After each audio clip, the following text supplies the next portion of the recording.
meeting was held inside St. Peter's Basilica by President Trump of the US and President Zelensky of Ukraine.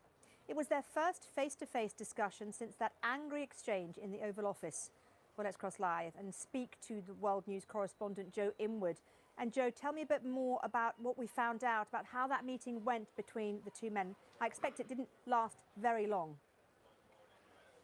It didn't last very long, but it was certainly a lot better tempered, a lot more cordial than the last time they met. You'll remember, of course, that terrible bust-up in the White House. What we do have from President Zelensky is his version of events on social media.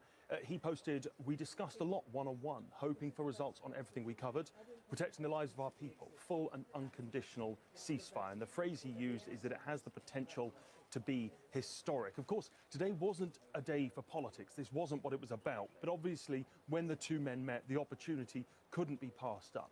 Now, this is all in the context, of course, of the ongoing attempts by the American government to get at some sort of ceasefire deal. Some see pressure the Ukrainians into some sort of deal that would see them giving up territory to Russia. Now, just a couple of days ago, in fact, just yesterday, I believe, we had President Trump's special envoy, Steve Witkoff, in Moscow to speak to Vladimir Putin. There was suggestion that they're not far from a deal. So it is possible something was discussed here, something came out of this that really, if it shifted